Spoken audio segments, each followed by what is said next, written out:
everyone. Welcome to another episode of CI Diaries. I'm Kristy Placido, and I'm here with my wonderful friend and colleague, Carrie Toth. And we're going to be talking today all about the role of output in our world language classrooms. What do you think, Carrie? I think that there's a little bit of a myth that for practitioners of an acquisition-based instruction that maybe we don't like output or that we think it's bad. Mm-hmm. And I thought maybe we could do some myth busting first. Like, why do people think we think it's bad? And why is it really not bad? Yeah. So I remember, gosh, this is so many years ago. I don't even know what year this would have been, but this was way back in the old days when teachers didn't have Facebook or anything. And we used to actually like talk to each other over email. We had this listserv called, what did we call it? I can't even remember the name of it. More TPRS. More TPRS. Yep. And yes. And we used to talk to each other over email. And I remember back in the day, it was suggested by someone in the group that maybe we didn't need output at all.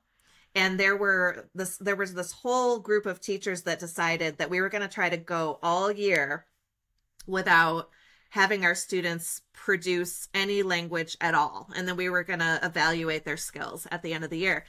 And I actually experimented with not doing any output at all. And I have to say, I do feel like my students still gained a ton of proficiency in spite of the fact that I wasn't having them do output. So that led me to believe that maybe output wasn't really necessary for language acquisition.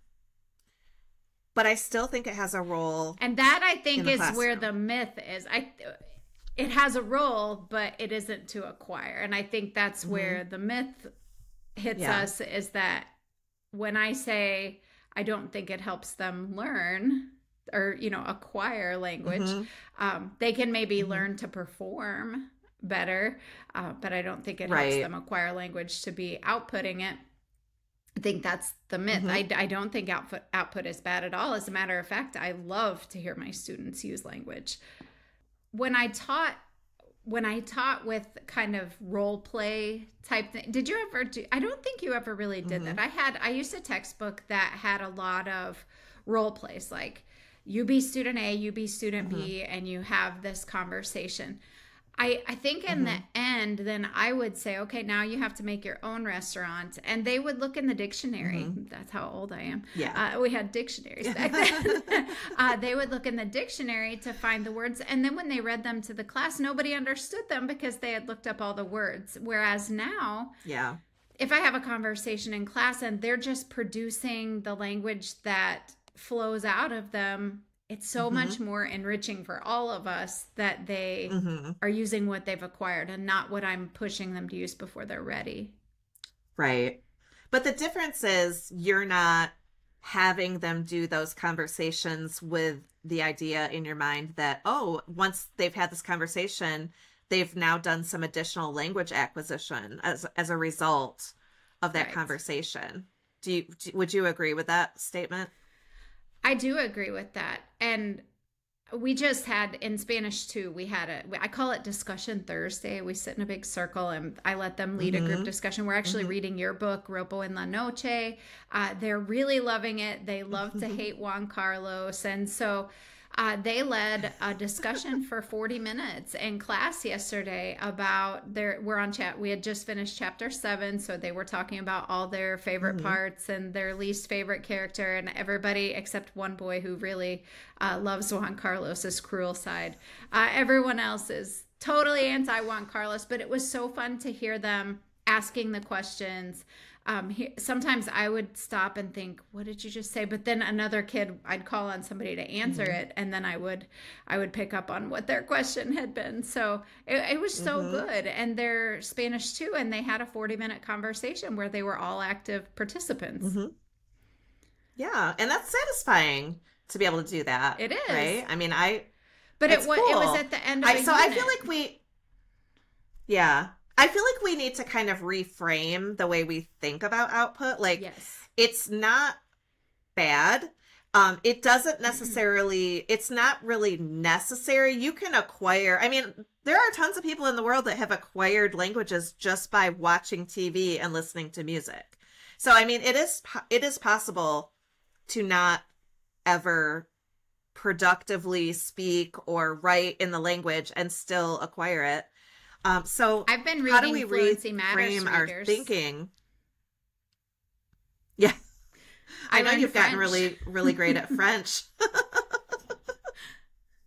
So how do we reframe our thinking about it? Like what is a good reason for output in the classroom? I think it's just fun. I mean, I think the fact that it's fun is an important um reason to have the kids doing some output. I think it's fun. It's satisfying to see the result of all that. I don't want to say work because I don't feel like acquisition really is a lot of work, but it's nice to see the fruit of your labors, you know? I my thought was reward. I feel like it's a reward to Mhm. them to be able to express themselves and have somebody else understand them, but also a reward to Mhm. me to see, hey, they really like it's clicking for them. They're getting it. And Right. even kids who are quiet in a discussion, you can see that they're like smiling along when somebody says something funny. So Mhm. it's so Mhm. cool to see them be able to communicate with each other and get their message across, which is our goal Mhm. to get them out in the world using Mhm. language. I think that sometimes when we've given them output based tasks, we've almost made it a gotcha. And so as we think about Mhm. reframing, we also need to think about what our motive is with asking them to output. If it's to see if they've improved over the last time they spoke, like can they connect more Mhm. sentences, can they use some transition words, can they Right. understand and answer classmates questions. Those are things that we Mhm. can evaluate very easily, but I don't want us to Mhm. be looking for every mistake they make because I've already stumbled over maybe 7 words in here and I've been speaking English for 50 years. So I Right. I feel like we have to reframe how we evaluate that and honor the fact that they are all Mhm. just learners and that it's Mhm. amazing that they are using their second Mhm. language in our classroom. Yeah. I mean, I feel like when you're evaluating their speaking and writing, to me it's like let's celebrate what you can do. You know, like let's identify the strides that you've made and the new skills that you've acquired. And I'm not here to like say, "Oh, you mispronounced this word or you use this word the wrong you use the wrong tense or whatever." Like that's not my goal. My goal is, are you communicating and can I understand you? And if that's And a yes, then you're doing amazing. yes, and that leans into the ACTFL proficiency descriptors. ACTFL tells us that Mhm. our students are going to get after 4 years maybe into the lower part of the intermediate range, and so Mhm. that gives us it's like a weight off of your shoulders. If you've been doing speaking tests Mhm. where the kids are speaking for 3 minutes and you're listening to 93-minute speaking that's a lot of time out of your life. But when you know that what it takes to be a low intermediate is to just put simple sentences together, I mean, you can know in the first Mhm. minute of that 3 minutes whether or not they're putting simple sentences together. So the pressure is kind Right. of off. And you don't Yeah. even have to have them record it. Like you can walk around the room while they're talking in small groups and you can Mhm. hear whether students are using strings of Mhm. sentences together. So Mhm. I just feel like it helps us feel less, and that's what we need right now too. Like teaching is hard and we are Mhm. burdened with a lot of Yeah. things, and so knowing that it's okay to say, hey, Mhm. congratulations, you did a great job on this, instead of finding all the Yeah. ways they didn't. Yeah, totally. And I like the idea of making it low stakes, like having them just talking to each other and then I, as the teacher, am just kind of walking around the room, trying to listen to as many of them as I can. Maybe I didn't get to everybody that I needed to get to, but I can catch them the next time. If I, over the course of a semester, you should be able to hear them in multiple different situations. And there are always kids that are more than willing to be communicating extensively during class. And you maybe don't need to pay as close of attention to those kids during that actual evaluation, because you've already heard what they can do. So I think we need to kind of let go of the whole notion that an assessment has to be this big, formal, stressful event. It really doesn't have to be at all. It just we need to see some evidence that our kids are able to use language. One of the things that I learned at an ACTFL, well, actually, I went to 2 sessions at back-to-back ACTFLs. The first time I saw Noah Geisel present about it, and the second time I saw Annabelle Allen present about it, the Maestra Loca, Annabelle Williamson, sorry, had a flashback there. They presented about Pecha Kucha, which is a Japanese, like kind of on the lines of karaoke, but you have slides that come up, and you time the slides so that they automatically advance. And I've used that for a lot of units for the evaluation. Different pictures that we looked at from a film clip chat or illustrations from a reader. And so the first picture pops up for 60 or 90 seconds and student A talks about it. And then the second picture pops up and student B talks about it. And you just keep going on until you get through the 10 or whatever pictures. But man, I can walk up and down that line of kids that are looking up at the board at those pictures and hear everybody by the time that's over. And then I go home with no papers, no recordings to grade. But it really... that at the end of a unit, when you do something like the Pecha Kucha versus the skit at the end of the unit, they've looked up words or, whatever, and they've memorized this, and they're just plowing through saying the things to each other, and the other kids kind of are tuned out. So pairing them in twos, you get to listen to everybody, but also they're pictures that we're familiar with. This is the end of a reader, so they know these characters, they know these images, or it's the end of a clip chat unit. They know the clip like backwards and forwards, so they have a lot to say about it, and they don't need that crutch of a script because they have the language in them. Yep, and it's a beautiful thing. Another assessment that I know you do a lot, you came up with the idea, is the Yellow Brick Road retell. I love that it is first so easy to set up.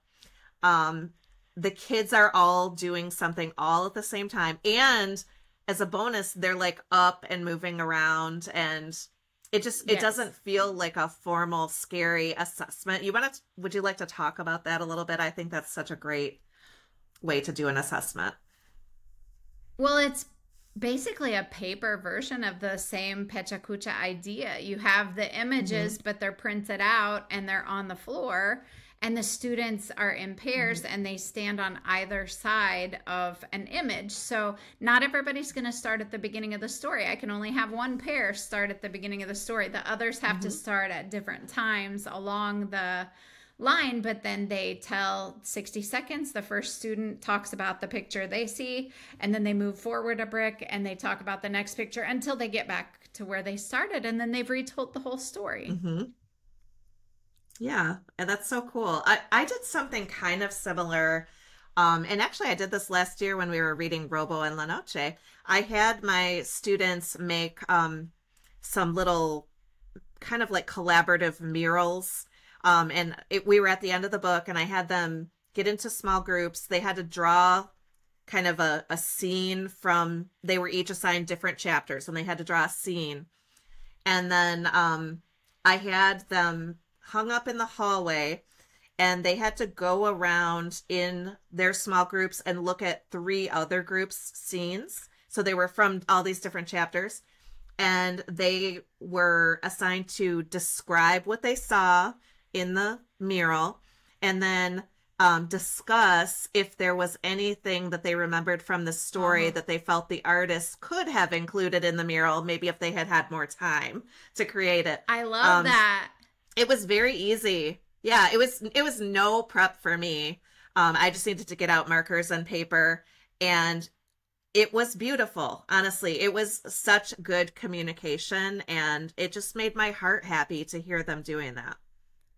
And output really, like when we talk about output, there's written output and there's spoken output, but like you have mentioned it, there's presentational, which according to ACTFL is anything they have time to prepare. So if you're giving them a speaking topic that they're going to know they're talking about and they have time to prepare, then it's presentational and it's not interpersonal. If they are talking about something exactly like you just did, you added the interpersonal element where they're saying what they think together. Yep. I've done that too with when we've done art units where I've had them create their own art, and they would actually present their, and I know you've done this too, they would present their piece of art to a group. Yeah, they would present their art to a small group of other students, and then the students that they were presenting to had a prepared list of questions that they could select from, and they would ask the artist the questions, and then the artist would have to answer whatever questions they chose to ask. So that kind of had the same presentational combined with interpersonal feel. And I like the idea of kind of killing two birds with one stone and doing two modes in one evaluation. In one thing. So our discussion Thursdays, we do discussion Thursday when we're at least 7 chapters into a reader. I want to make sure that they have, plenty of information, or at the end of a unit. And it was just a way to go beyond stating facts. Like anytime we would have a conversation in class, I felt like it was everybody just racing to try and give the same fact, and nobody was listening to each other. So they'd repeat all the same things.